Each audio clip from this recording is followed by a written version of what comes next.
వికారాబాద్ జిల్లా ప్రజలకు నమస్కారం. నేను మీ రాజశేఖర్ ఆవుటి, జిల్లా కాంగ్రెస్ పార్టీ అధికార ప్రతినిధి.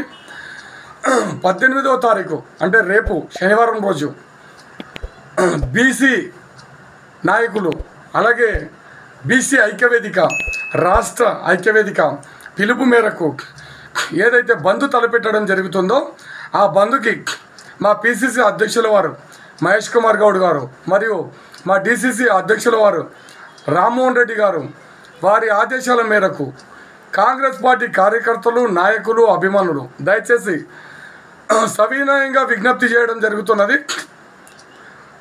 రేపటి రోజు బంద్కి మనమందరము మీతో పాటు మేము కూడా ప్రతి ఒక్కరము శాంతియుతంగా బీసీ సంఘాలకు మద్దతు తెలియజేసి 42% బీసీలకు రిజర్వేషన్ వచ్చేదాకా మనం వారికి మద్దతు తెలపడం కాదు, ముందుండి పోరాటం చేసే నిర్ణయం కూడా తీసుకోవాలని చెప్పేసి ప్రతి కార్యకర్తకు, ప్రతి నాయకుడికి నేను రిక్వెస్ట్ చేస్తున్నాను.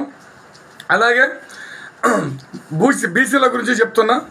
గత 70 సంవత్సరాల నుండి పరిపాలన, 70 ఏళ్ళ పైన పరిపాలన నుండి ఇప్పటి వరకు బీసీలకు చట్టసభల్లో అవకాశం లేదు.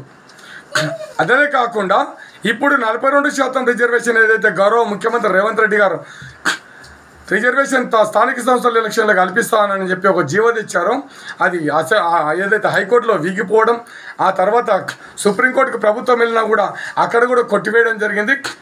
మనకి ఇప్పుడు కావాల్సింది రాజకీయాలు కాదు. నేను జిల్లా కాంగ్రెస్ పార్టీ అధికార ప్రతినిధిగా కూడా చెప్తున్నా, ఇప్పుడు మనకు కావాల్సిన రాజకీయాలు కాదు. Congress party, BJP party, BRS party, భారతదేశంలో ఉన్న ప్రతి ఒక్క రాజకీయ పార్టీ, సిపిఎం, సిపిఐతో పాటు అన్ని రాజకీయ పార్టీలు పార్లమెంట్లో బిల్లు పెట్టి ఆ తర్వాత రాజ్యసభలో కూడా బిల్లు పెట్టి ఆమోదింపజేసుకొని రాష్ట్రపతి గారి ఆమోదం పొందిన తర్వాతనే మనకు ఏ రాజకీయ పార్టీ అని ఇంక్లూడింగ్ కాంగ్రెస్ పార్టీ కూడా న్యాయం చేసింది అవుతుంది. కానీ మనం కేవలం జీవోలు తీసుకొని వచ్చి హైకోర్టులకు, సుప్రీంకోర్టుకి వెళ్తే ఏం జరగదనేది తేలిపోయింది. కాబట్టి మన గౌరవ ముఖ్యమంత్రి గారికి కూడా విజ్ఞప్తి చేస్తున్నాం, మీరు చేసింది చాలా మంచి పని. అసెంబ్లీలో అన్ని రాజకీయ పార్టీలు తీర్మానం చేసి గవర్నర్ గారికి పంపించడం, గవర్నర్ గారి దగ్గర సంతకం కాలేదనడం, ఇవన్నీ మనకు రాజకీయాలు వద్దు.